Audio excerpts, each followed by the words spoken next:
by Michael Deacon.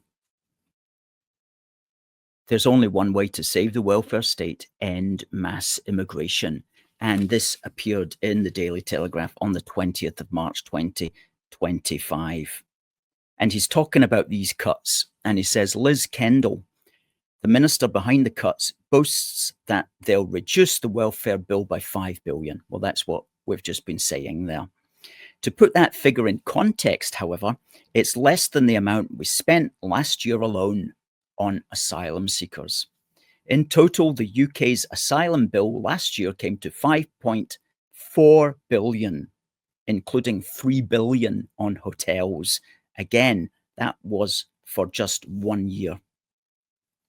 But let's not stop there, he says, because I've got some other extremely uncomfortable facts. For example, in this country today, according to a recent report by the Centre for Migration Control, about 1.2 million immigrants are on benefits. Between them, in the year 2023, they're estimated to have received over 7.5 billion in universal credit. On top of that, the cost of providing them with public services came to 3.5 billion. Do you see the billions here that are being spent on foreign immigrants in the country right now? Now, here are some numbers that are smaller, he says, but still highly significant. Over the past 5 years, the government has spent 27 million on interpreters for benefits claimants who can't speak English. So somebody's getting benefits and they can't speak English. What other country in the world do you go to and you can't speak their language, but they will lavish benefits upon you? It is crazy here in the United Kingdom. Meanwhile, police spending on translation services has climbed to over 19 million a year because it would seem many of our criminals can't speak English either.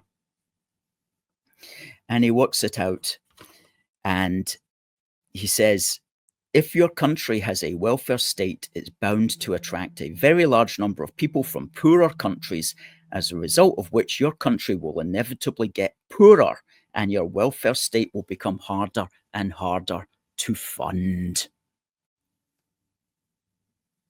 If, therefore, these Labour MPs truly are aghast at Liz Kendall's cuts, is it not time for them to consider the possibility that Milton Friedman was right when he said that you can either have a welfare state or mass immigration, but not both?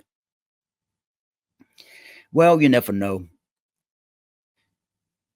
Perhaps Labour MPs will now start eagerly campaigning to stop the boats while shouting, we need to listen to Nigel Farage. It's time for net zero immigration. On the whole, though, I tend to find this scenario just a touch unlikely. Instead, I suspect these Labour MPs will simply carry on in their comfort zone by calling for benefits to be funded by a wealth tax on the rich. While doing so, they will, of course, studiously ignore the fact that this cunning plan relies on the rich helpfully sticking around to have their wallets emptied. Do we think the rich would do that? I can't help feeling that if they were this easy to fleece, they would never have got rich in the first place. In all likelihood, then, benefits will end up having to be cut again and again and again, even for those who genuinely need them. And everyone in the Labour Party will be even more outraged than they are today. But at least they won't have had to agree with Nigel Farage about something. And in the end, that's the main thing.